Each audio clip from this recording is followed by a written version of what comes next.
From the far reaches of space to the darkest places on Earth, join us as we explore the haunted, the cryptid, the creepy, and more. Exposing Reality Radio presents the Spectral Wolfpack Show, your paranormal nightmare, with your host, Alexander Bobolinsky.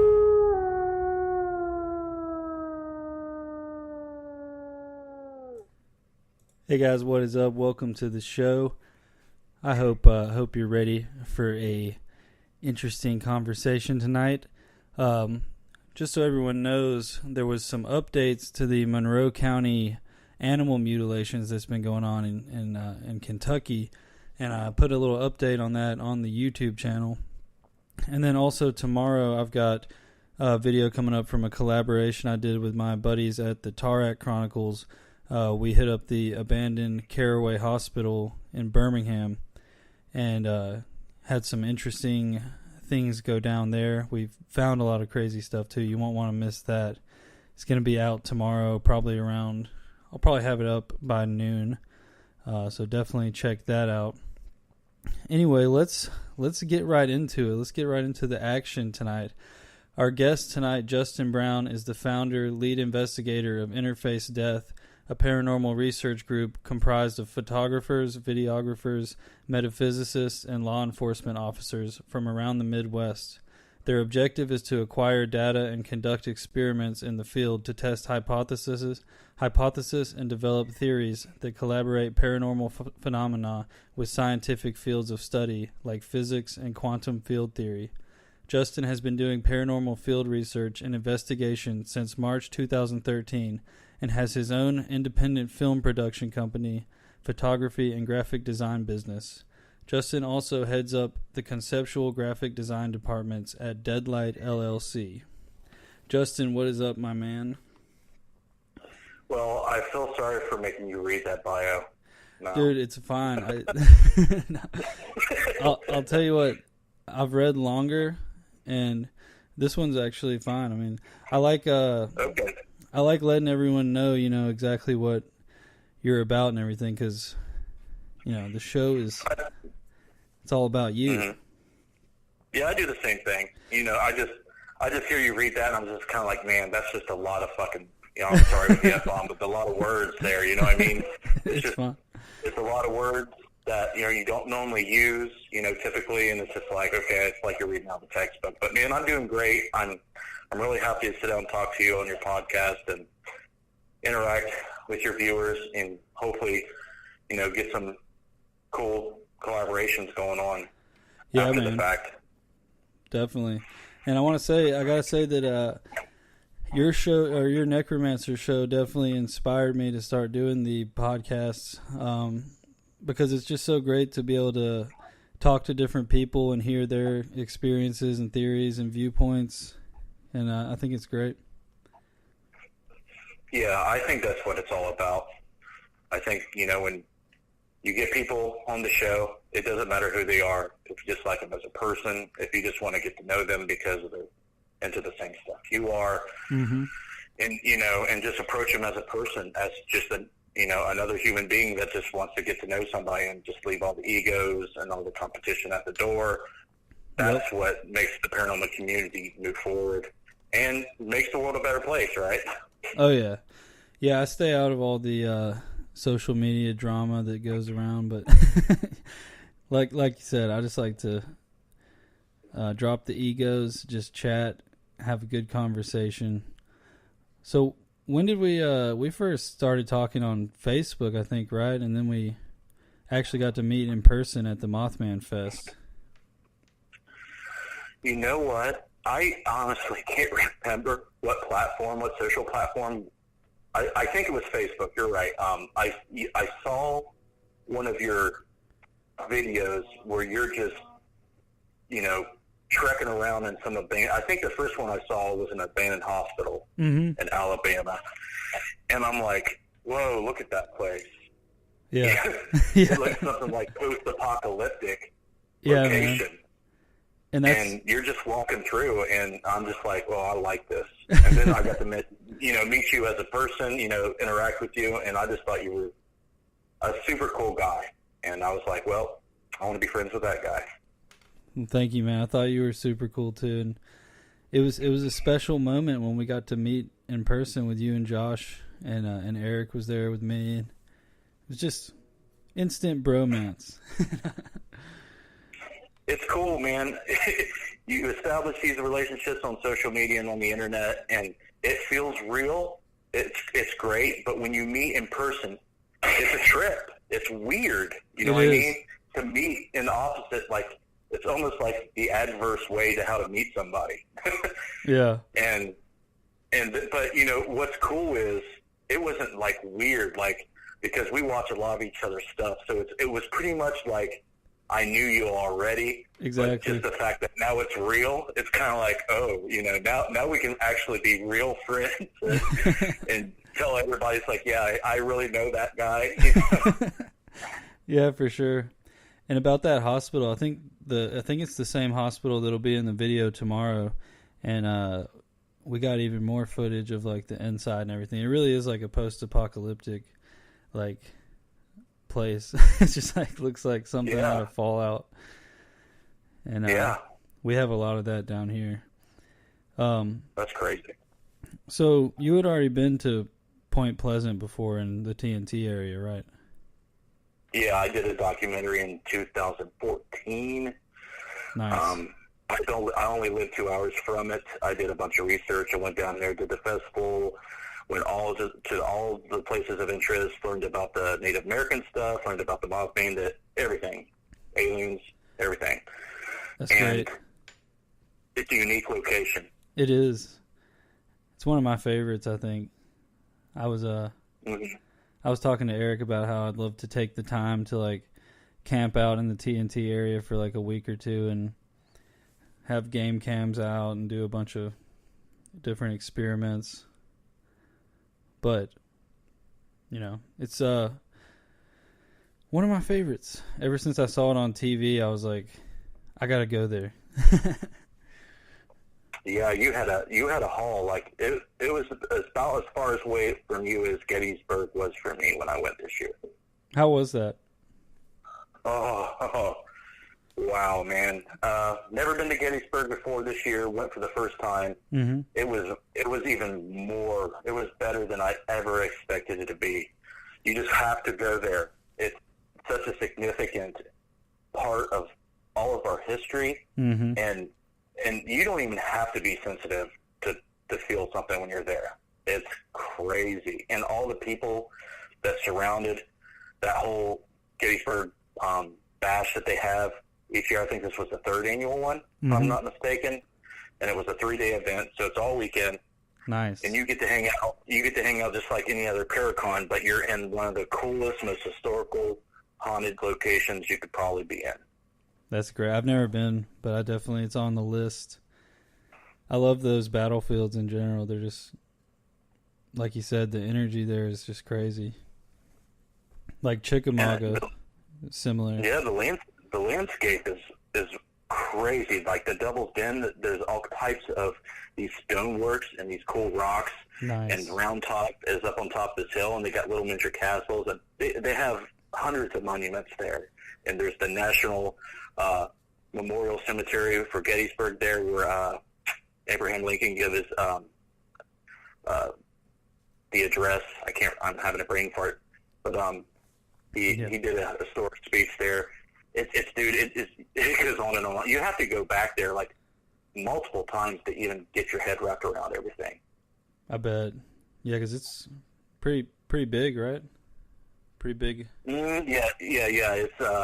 It's a very, very, very small town, but the surrounding area has there's a lot of battlefields. Mm-hmm. So it's pretty decent size. That's similar to Chickamauga. It's like a kind of in a smaller town, but lots to explore, lots of history and different things to see. And definitely going to get to Gettysburg. So So I know a lot of people always ask this, but we got to know what got you into the paranormal. All right, well, here we go. When I was in 1992, I think I was like, I was born in 79, so 89 I was 10, so that made me about 13 years old. I moved into this house. My mom and dad bought their first home in Hillsborough, Ohio, where the town I live in now. They bought it from this firefighter and his family.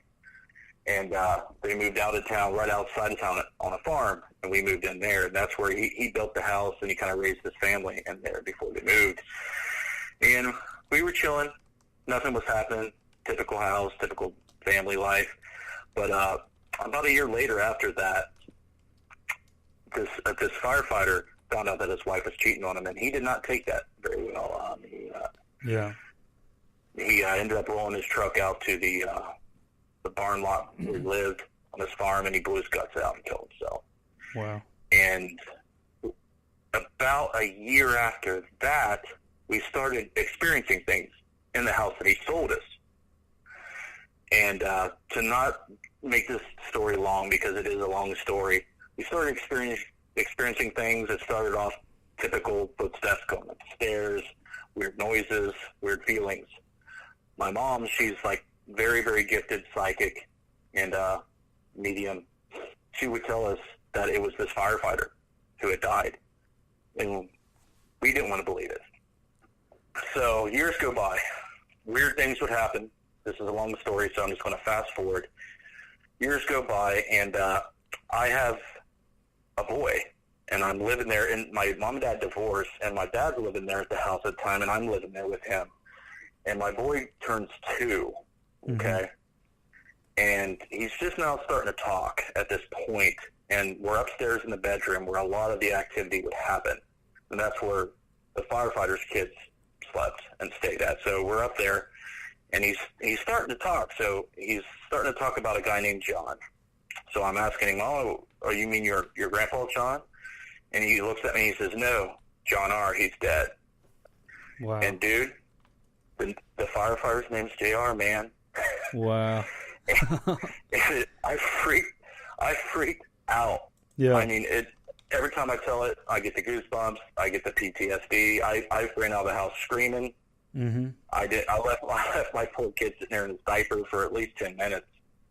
Smoked a couple cigarettes, tried to collect my senses, and I went back in there, and I was like, okay, now my life has changed.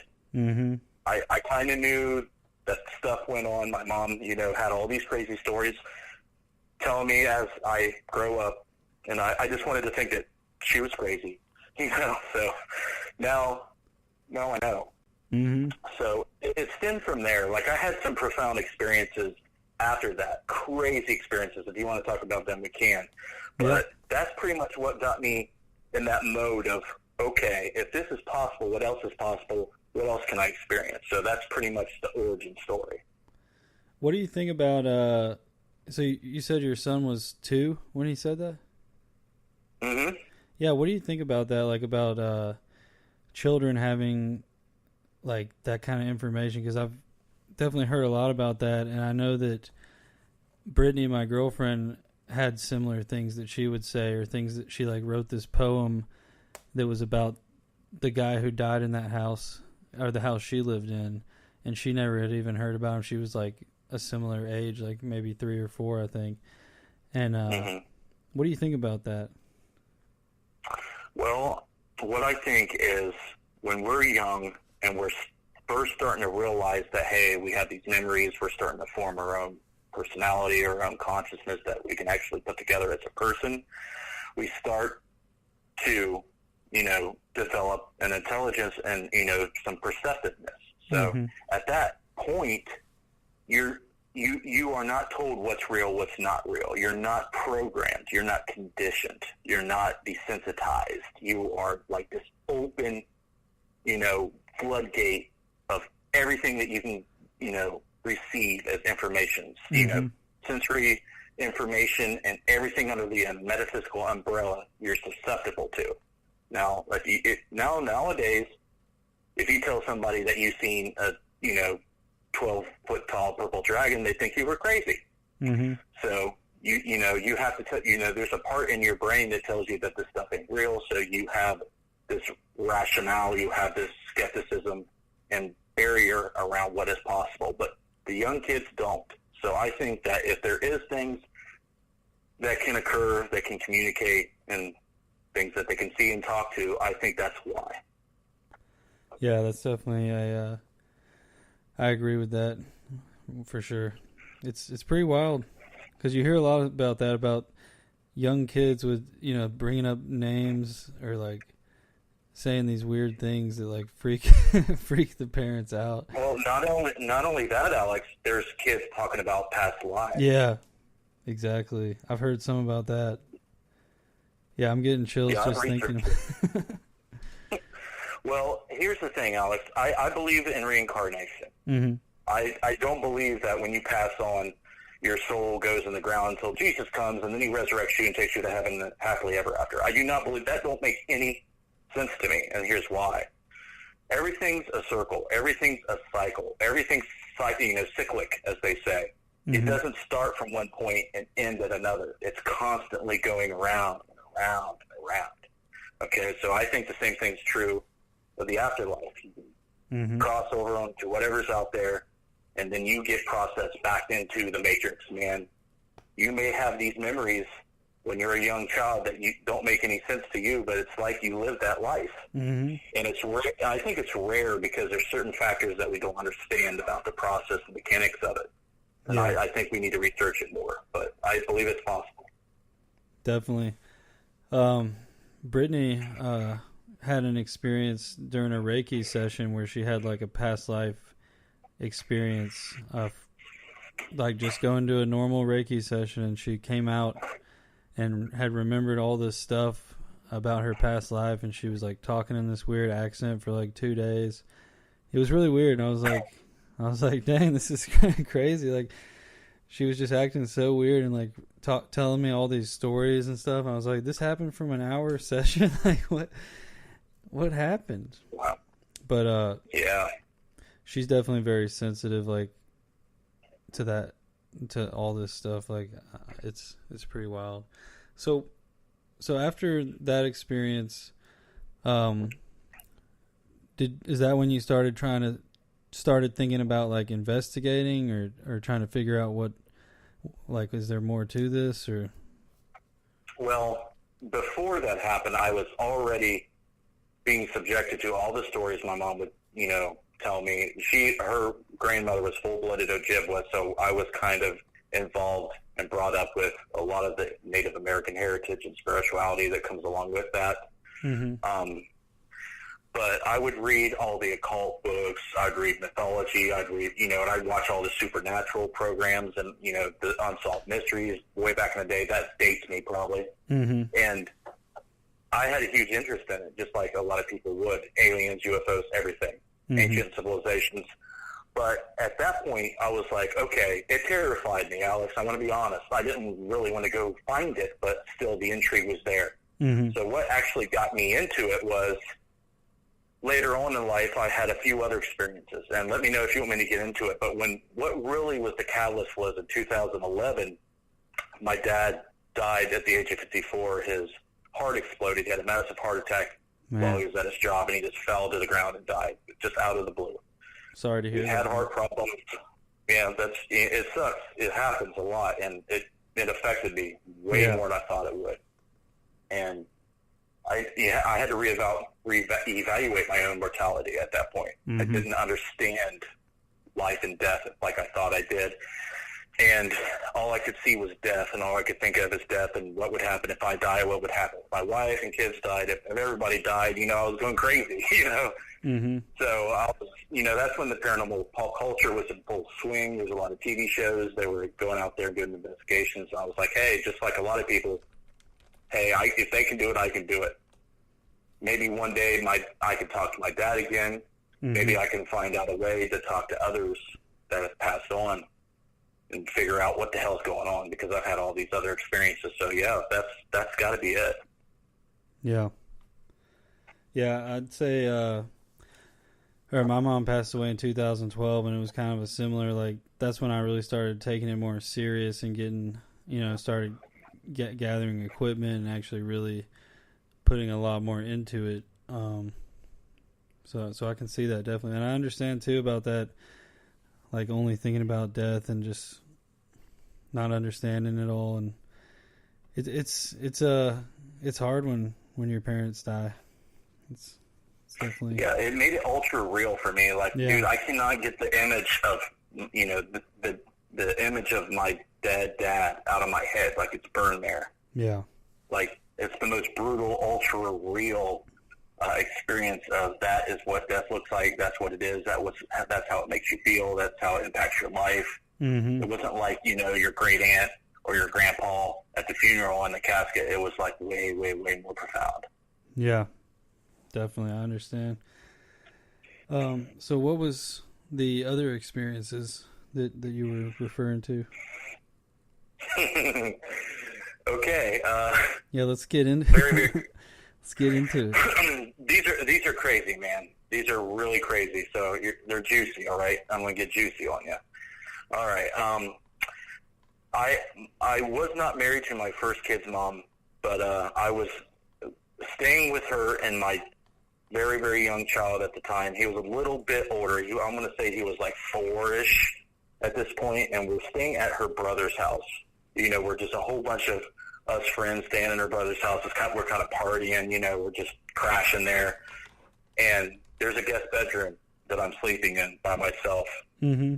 And we've already, when we moved in, her brother would say, hey, man, this house is haunted. All kinds of crazy stuff happens. Things fly around. The TV set turns on and off. It's crazy. I'm like, okay.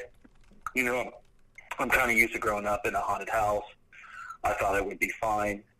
But when stuff started happening, the TV set would turn on and off. The barbell to the weight lifting machine that we used moved and hit me. There was an old school phone that was unplugged that would ring by itself. Things would fly across the,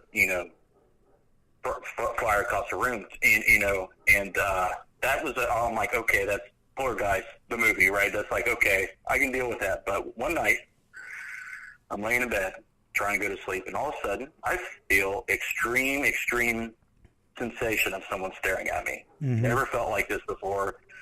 So I'm trying to ignore it. I'm trying to go to sleep. It just doesn't go away. I can't go to sleep. So I flip on the light, and I look over at the area where I feel like it's staring at me, and there's nothing there at all.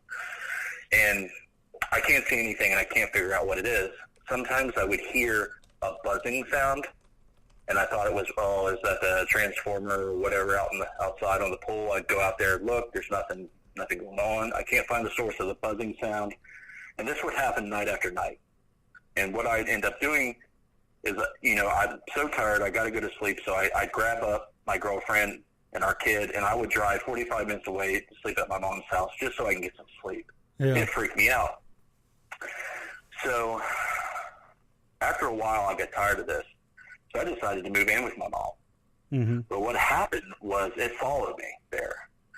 But at this point in time, I was already used to staying up 3, 4, 5 o'clock in the morning. So my kid's mom would be asleep in the bedroom out in the den watching TV late at night, and she would wake up and come in and tell me there's someone staring at her from out the window. I'm like, okay. I go out there. There's nothing there. I tell her to go back to sleep. The next night, the same exact time, she would report the same thing again to me. And I'm like, okay. I go into the room. I'm trying to tell her there's nothing there. I flip on the light, and in the corner of the room, I see this anomaly. Okay, I'm going to try to explain to you what I see. Mm-hmm. If you ever been to an aquarium and you look at the light coming through the water, it looks like it's rippling. Mm-hmm.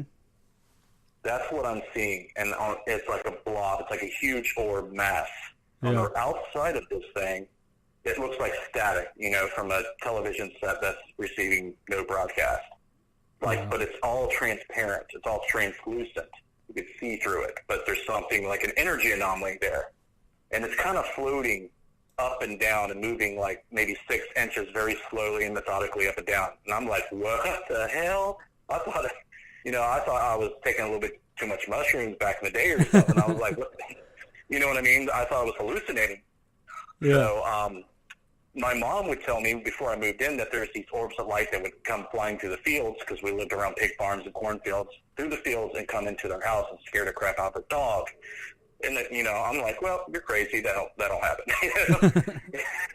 But at this time, these orbs fly into the house immediately. Okay, and what it does is surrounds this anomaly, and it surrounds the room where we are, and it neutralizes the thing. It stops being oppressive, and it just starts to move and interact with me like it just changed behavior. I don't know. It's really strange.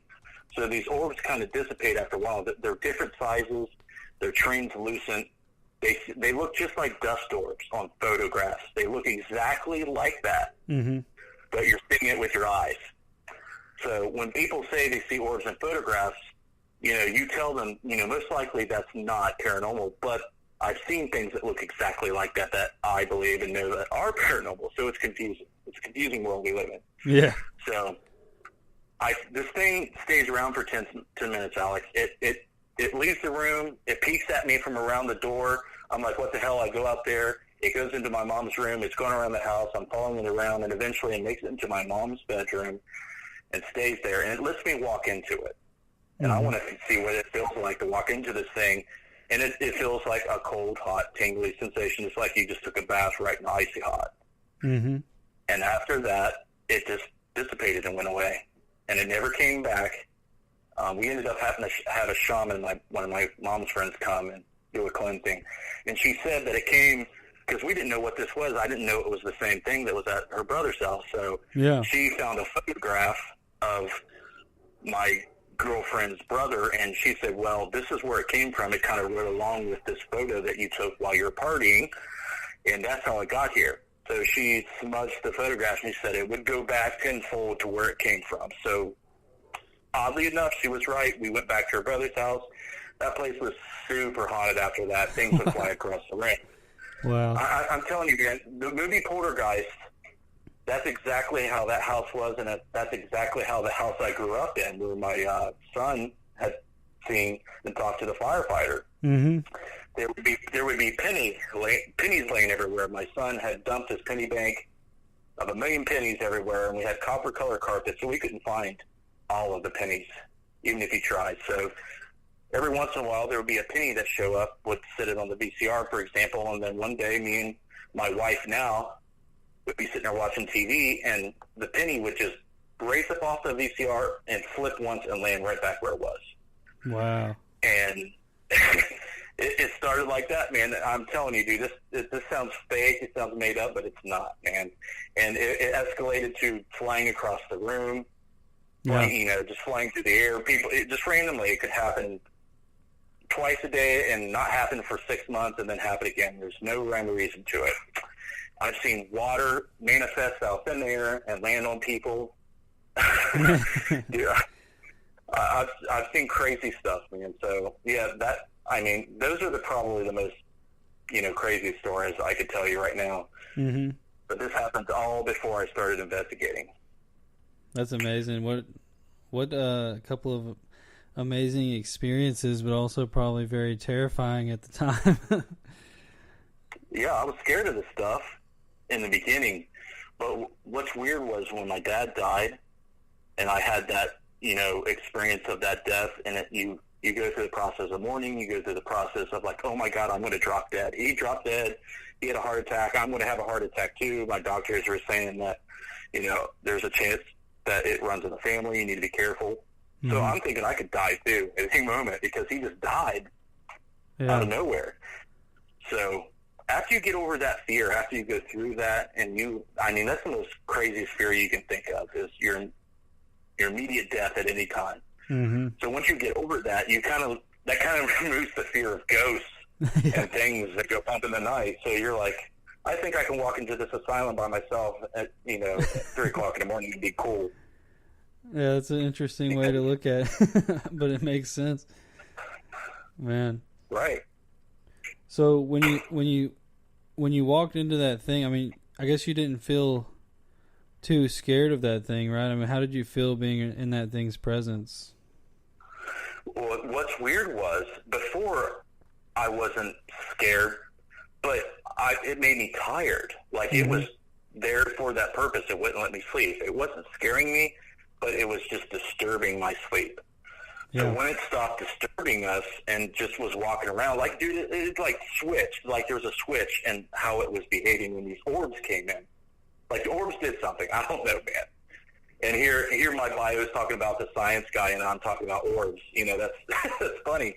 But that's when I walked into it, I didn't feel afraid at all, and that may feel strange, but I just didn't. When you're around my mom and you're around all these things happening, it just becomes normal, man. Mm-hmm. And if it happened today, I would feel exactly normal. Dude, there's nothing out there that scares me. I could go anywhere, and you can ask Matt Benton. Me and him are close, as you know. Mm-hmm. I'd rather be possessed by the devil than see an alien. Now that's what scares me. That scares me to this day, but no fear in this moment. Have you had any experiences with like UFOs or anything with extraterrestrials that you would think? No, and I thank Jesus that I haven't. I've got one friend who he struggles with these strange nightmares or visions where he has encounters with them, and it's happened his whole life. Oh man! And it's pretty terrifying. Yes. My mom would tell me stories that she got abducted. Yeah. She told it's not funny at all. It's so terrifying. Especially since she's your mom, it probably makes you even like oh my god. Could it happen? Well, she would tell me these stories, and for years I thought she was crazy, but then she started validating all the stuff she should tell me. Mm-hmm. And all this stuff comes true, and then she tells me about all this crazy stuff with the aliens, and I'm like, well, if she wasn't lying about that, and she was right about that, she's probably right about the alien stuff too, and that just stresses me out, man. Yeah, I bet. Yeah, and I wanted to ask too, when you were around those orbs, what was did you have like a change in perception or anything, or did you feel like different, like in your headspace, or like how everything looked? Actually, when I would go to my mom's, see, she's like a legit shaman, dude. Like, she is like crazy gifted. Okay, when I go to my mom's, it's like a safe haven. Mm-hmm. It's like you walk into this very peaceful, very spiritual place that's like some other dimension. Like you just took some acid or whatever, man. It's really weird to understand. So I feel different just being there. So when this entity followed me there, these beings come flying out of freaking nature surroundings and just took care of this thing. So when you go to when I went there, I was already feeling like that before this started happening. Yeah, it's a very interesting story. It kind of reminds me of the thing I saw. These were like, they looked different, but the little blue orbs, strobing orbs that flew out of the forest around my tent, and I don't know, it's just all these different things people see, these strange lights and orbs, and it sounds crazy, but I believe it 100% because I've seen some similar things. It's rare, but people do see it, and once you see it for yourself, you just have no other, way out of it. They're real.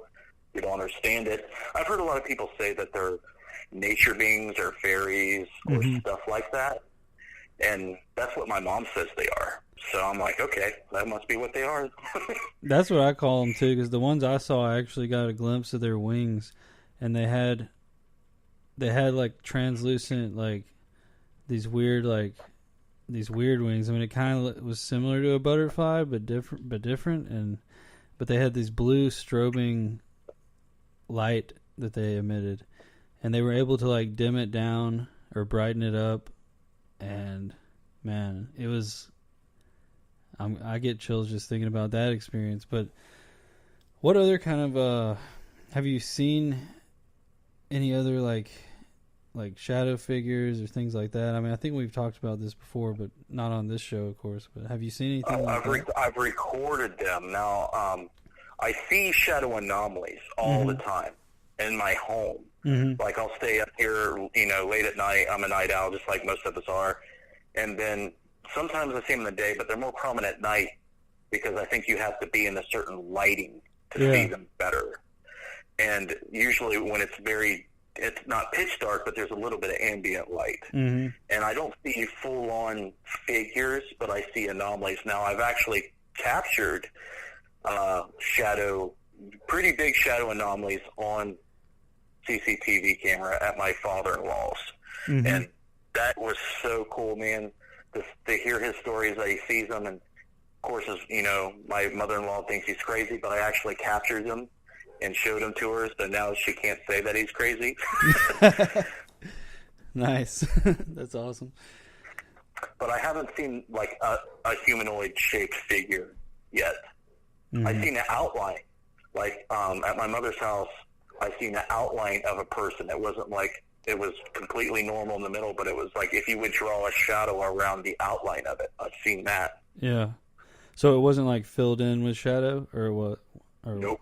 No, because I think it was like there was a lamp in the room. Mm-hmm. So I think that's why. Very interesting.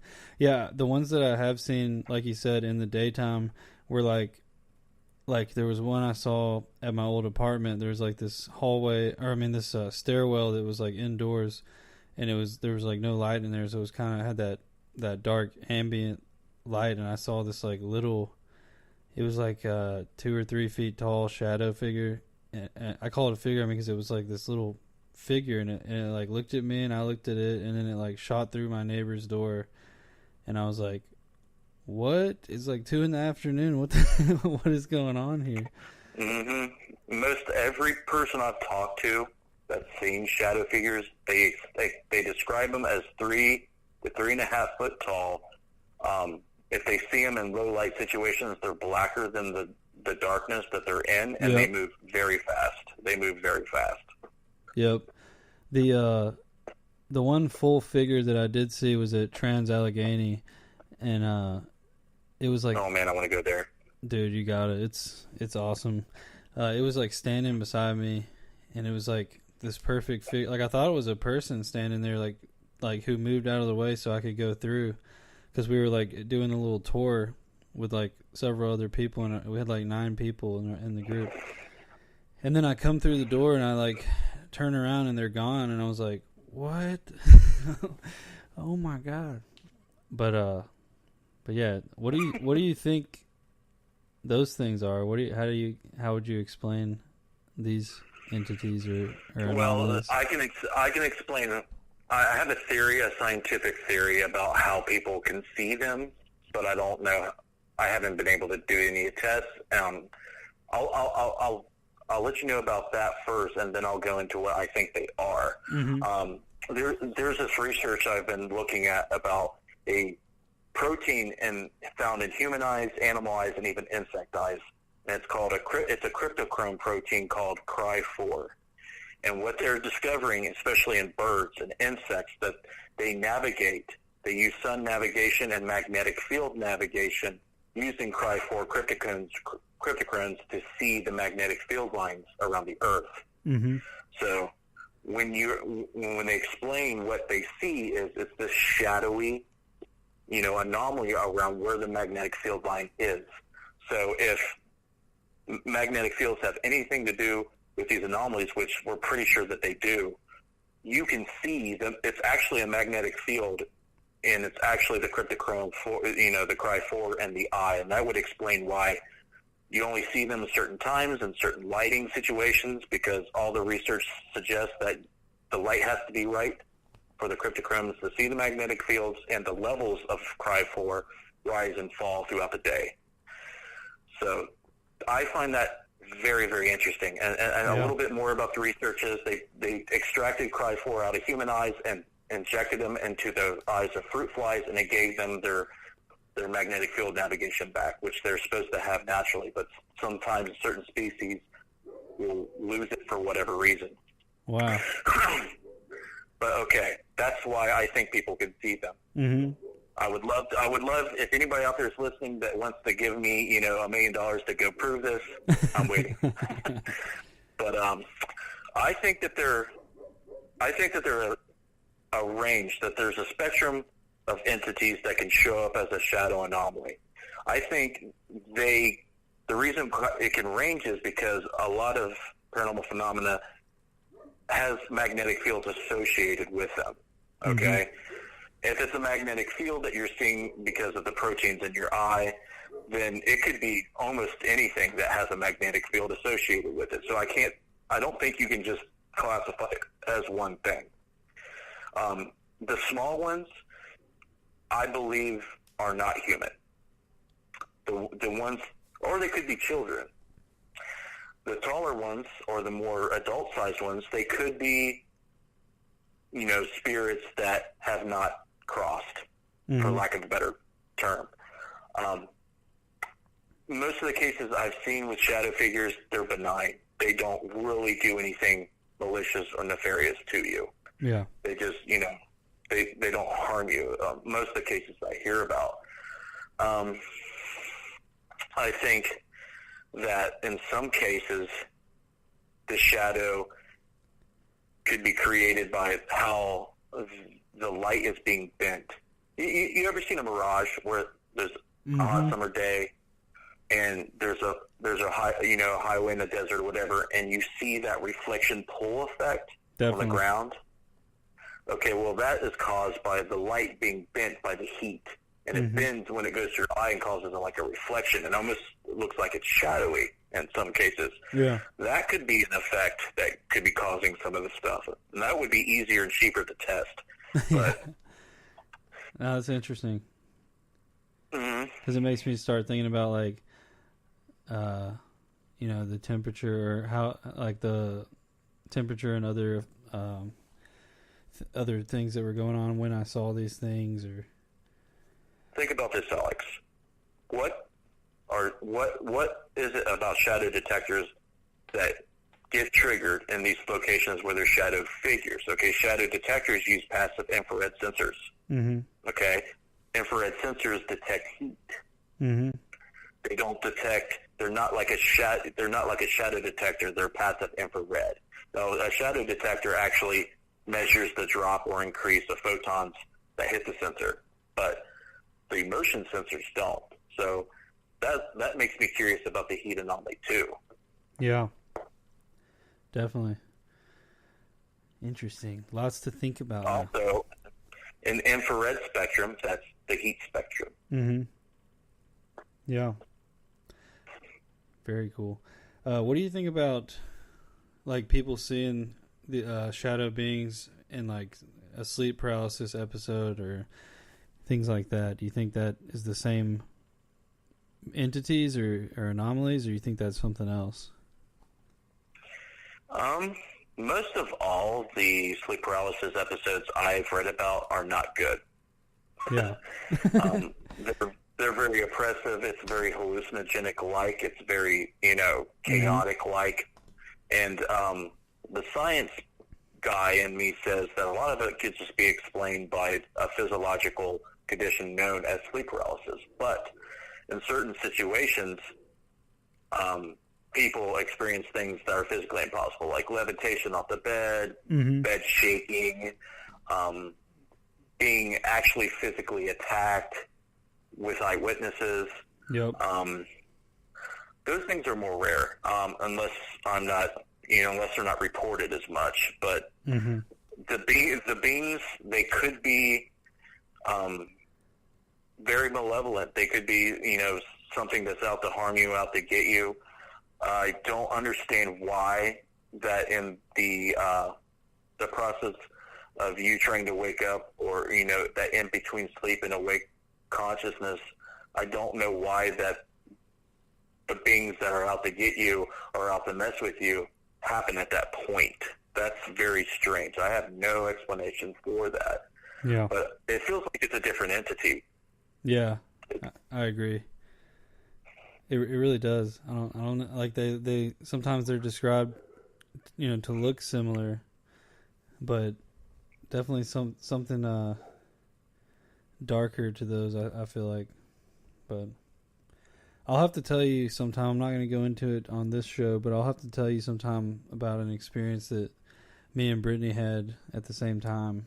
That's pretty interesting. Okay. But I wanted to get a question in here from Joe. He wanted to know what you thought about the bell sound that we heard at Hales Bar Dam. I thought it was something that probably could have been explained. I know Hales Bar Dam's a big place. There's a bunch of different stuff in there that make noise. But you guys said that you looked around, you tried to find if there was, like these old school bells, or if there was stuff that could have rolled across the ground or kind of got blown by the wind or fell over and made that. You couldn't find it. Mm-hmm. But if it's not explainable, then you would have to think that there was no rhyme or reason to why you heard it. It wasn't like it was something that could be tied to anything you did or anything about the location. Like I haven't heard anything about the dam that would, correlate with the sound of a ringing bell, unless you know. No, I really don't. I've tried to think about it, and we're really not sure. Really not sure. Joe's been there probably. I think he's been there over 20 times now. And, he said he had never heard anything like that, and kind of We're really not sure.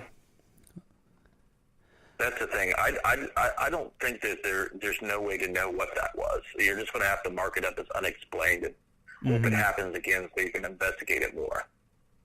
Yep. We got a question from Chris here. He said to ask you if you have heard of the time travel orb hypothesis.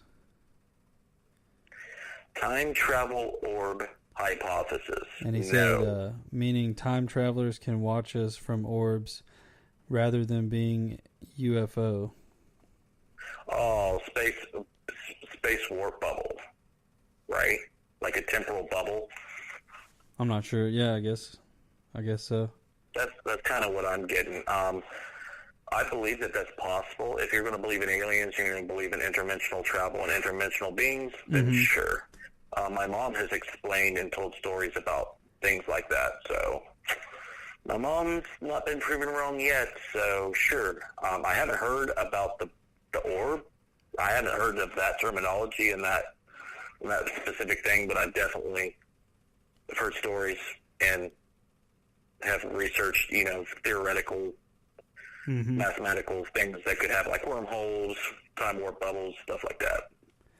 I have heard some people talking about like orbs in their photos and stuff, referring to them as like tiny crafts or things like that from extraterrestrials, which is, it's an interesting There's a video out there that I know that you've seen that where orbs was creating a crop circle. You've seen that, right? I don't think I have. Oh, I need dude, to. that's another show on the YouTube. Yeah. I need to see it. Is that a recent thing? No. I think it's in the late 80s, early 90s. I've probably seen it then and probably just don't recall, but I need to shoot me a link after the show and I'll check that out. Okay. But yeah, I like how you said earlier how you've had all these like super profound and crazy experiences, but I like the way you do investigate, taking a very scientific standpoint and no BS. Like, I just like the way you do things. I like how you have all those lessons on your channel and everything and teaching people, and I think it's really great. Well, thanks. Just so you realize and understand more, and so the listeners understand, is that I do that primarily because if I can cross off the things that aren't paranormal, that can be explained, and if I keep crossing off those things, eventually I'm going to get to the thing that is. Mm-hmm. It's murky. It's a murky field. Yeah. So the less murky it is, the more, the more sharp and, finer detail of the paranormal can surface out of your research. So I do the cross-checking, I do the crazy setups, and the validation of all these things. And the reason I do that is just because once you get something, and if you can prove or know beyond a shadow of a doubt an irrefutable piece of evidence of the paranormal, then your chances of, passing that along and presenting that for peer review in the scientific community, you're going to make an impact at the field. Yep. Yeah, that's awesome, man. I love it. Also, I want to meet your mom someday. She sounds really cool. Everyone says that. Everyone says that. Dude, she, if you look at if you watch the old Blackford County trailer on my channel, it's you can rent it or buy the Blu-ray or whatever from the website. You don't have, I'll actually let you screen it if you want to. But the trailer, it has my mom in it. So nice. You can kind of get a little taste of, what she looks like, what she's about. She does some walkthroughs and helps me on some cases when she can. And very, very, very, very kind and peaceful lady. Yeah, I wanted to get more into the Hartford City stuff and just some other locations. But before we do close it out, what would you say your top 5 locations you've been to are? Okay, well, Gettysburg is in the top 5. Waverly Hills Sanatorium is in the top 5. Moonville Tunnel in Benton County, Ohio is in the top 5. Nice. I have 2 more. That sounds cool. Oh my gosh. I want to say, man, the next 2 is going to be hard because I'm trying to comb through all the investigations and all the locations I've been to.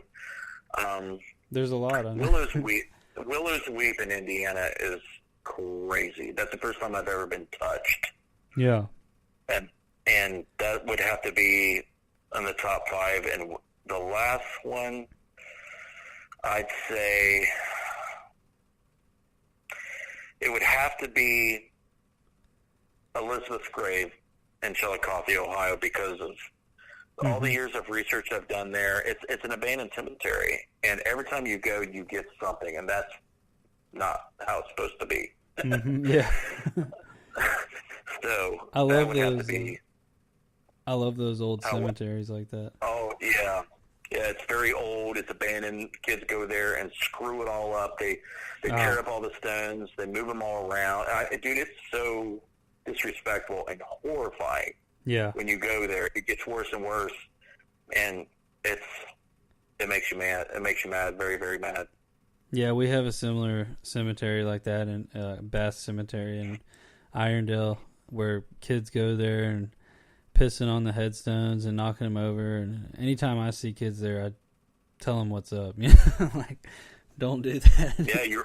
I run them off every time. Kids like to hang out there. They party. Yeah. They vandalize, and you just got to go out there and be like, dude, I will cut you. Yeah. Yeah, seriously, I hate when people do that. So disrespectful, and like, God, I can't believe people do that. But I know. Tell us real quick about what is Willow's Weep? Is it like a what is it exactly? It's a farmhouse. Nice. In Cayuga, Indiana. Now it's in a little small community, but in 1880, it was built, and it was like the first, house built in this area, and it was this huge, huge farm. And the story behind it is nuts, okay? This guy, it was super superstitious, dude. He was very, very strange. He built this house to where it had like 5 doors, and in each corner of the house was a door, not in the side, but he made a door in each corner. All the closets are in a corner. Wow. They're in the center of this house, the soffits and the rooms conjoining in the living room are in the shape of a pentagram. Wow. And there have been 7 deaths at this place. 2 of them were suicides. There's this willow tree out in front that's haunted. Like, if you mess with the willow tree or just desecrate it or even go near it, people get hurt. People get in accidents. People get touched. I mean, I experienced it for myself. Yeah. It's super nuts, man. It's super crazy. I have a documentary on my YouTube channel, and it's called Willow's Weep, Where Darkness Grows on Trees. Man, I'm going to check that out. They still have the last guy to commit suicide in the house, shot himself in the head in his bathroom. He stumbles out into the room outside his bathroom and sits down as a recliner and bleeds out and dies. And that bloody chair is still there. Man, that sounds like a place that I need to go. Yes, you do, Alex. It's very, it's not known because I think that is one of the Dave Spinks owns it now, and he has it only open to certain paranormal investigators. Nice. So I know you know Dave Spinks. I think so. Right? I'm sure we're friends on Facebook. Yeah, he's like from West Virginia. He does all the cryptid books and the Bigfoot stuff, and he's also into the ghost research and all that. That's awesome. He bought it from Brenda Johnson, I think, last year. Nice. Yeah, I'm gonna have to check that place out sometime. I love those old farmhouses, and especially the ones that are unique like that, like the way they were built, and just some weird stuff. It is, man. There's so much crazy stuff out there, but you have to go to the right areas in our country, in the U.S. You know, Indiana is super.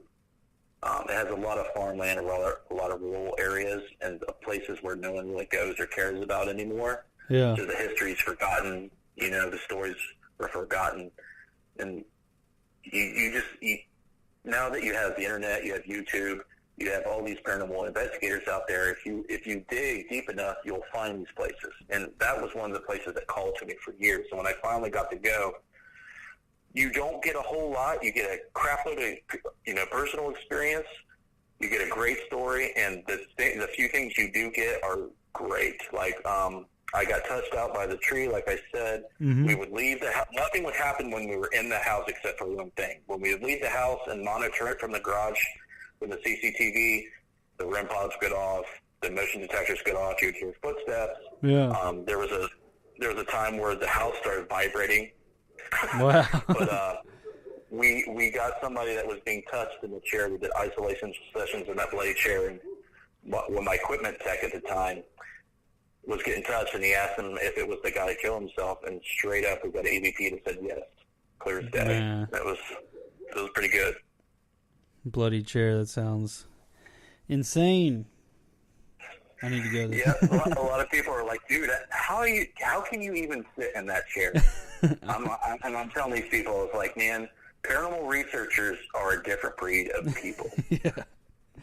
Some of them, like you said, they go through death in their lives, and they reach a point to where they no longer fear death. I mean, they fear more about what suffering that their family will go through more so than how they fear their own death. It's true. So, like, what'd you do this weekend?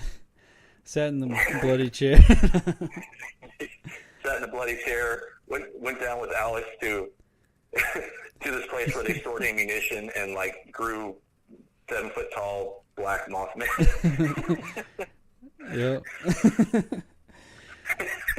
Well, awesome, man. Well, go ahead and let everyone know how they can find your stuff, and just so everyone knows, as always, it's in the description of this show as well. But I like for you to tell everyone as well. So. Absolutely. The best place to go is interfacedeath.net or interfacedeath.com. That's INTERFACEDEATH. And that gives you everything. It gives you all of our social media accounts. That gives you all of our videos. It goes into depth about all of our biographies of all the members. You can find out about Deadlite on there. You can find out about what gear we use, about how we research and all of our theories, and how we apply science to our experiments. Everything. But you can find us on Facebook. I have a blog page called Justin Brown. You can just search at Justin Brown Paranormal Research and find my blog page. I do a crap ton there. I have a Facebook group called United Paranormal Society where I do everything paranormal and get all the people engaged in that. I just got so much to do on my plate. I'm starting to edit a film with Matt Benton called Man vs. Paranormal. I'm sure you heard about that. That movie is going to get done finally. I've been so busy, man. Yeah, man. There's so much content I need to go through. I'll still be releasing stuff in January, and I can quit now. Yeah. I feel you. That's how you find me. That's how you learn about me. And I'm on Twitter. I'm on Instagram. I'm everywhere. Awesome, man. Well, thanks so much for coming on. We'll have to do it again sometime. There was some other stuff I wanted to get into that we didn't get to cover, but that's why we leave them wanting more, you know. That's right. You can only do so much in an hour. Yeah, it's true. It went fast too. We got to cover some awesome stuff, but yeah, man, have a great night, and I hope to see you again in person for more fun and investigating. I do, man. That was so much fun, and you're such a cool guy to hang out with, dude. You're so easygoing. That's what makes it cool. Like you just hang. It doesn't matter what you believe in, how you do things. It's just a mutual respect between people that I enjoy, and you're easy to get along with, and that's what makes it cool. So I appreciate you, man. Thank you, man. It was great. That was like my favorite Mothman Fest yet, and that was definitely part of why. Yep, I agree. Awesome, man. Well, have a good night, and I'm sure we will talk on Facebook and send each other funny memes and stuff. We won't tell them what I send you in your messages. All right, man. All right, man. You have a good one. Thanks again. All right, you too. Thanks for tuning in, everybody. All right, bye. Good night, man. All right, guys, that was Justin Brown of Interface Death, and what an awesome show. I love, like I always say, I love doing this, hearing everyone's stories and experiences and theories, and, man, Justin had some great stories to tell us. I definitely wanted to get into some more of his recent investigations and some equipment that he uses, but we will save that for next time. We'll have him on again at a future date. But we have some good shows coming up on October 3rd. I've got my friend Sean Dargis, Paranormal Sean, and also part of Just Paranormal, going to be coming on. And we'll be talking about ITC, UFOs, all kinds of stuff like that. It's going to be super awesome, as always. And then on the following Wednesday, the 10th, we've got Matthew from Gateway Paranormal. And then Wednesday the 17th, we've got a dream guy coming who's going to talk to us about dreams, and it's going to be really interesting. It's going to be kind of a different show than we're used to. You know, we're used to talking paranormal cryptids, but we're going to talk about dreams. So it's going to be really awesome. I've got some really cool guests lined up. I hope you guys have been enjoying it as always. And yeah, we're going to be, like I said, we're going to be changing the time to 8:30 Central Time, 9:30 Eastern. That'll be the new time every week, and we're going to stick with that. It just works better for my schedule, and I've noticed we got some dog barking, but the dogs seem to be chilled out around this time. So I hope you guys enjoyed. Like I said, be on the lookout tomorrow for a video from Caraway Hospital, and I put a lot of time into this video, and I tried some new things that I hope you guys enjoy with the editing, and yeah, it's pretty cool. So be on the lookout for that tomorrow, and maybe even a live stream tomorrow or Friday. If I have the time, I'll definitely be looking forward to seeing you all there. And yeah, have a great night, everyone. I will see you guys at the next video, podcast, live stream somewhere. I'll see you guys somewhere. And have a great night and great rest of your week, guys.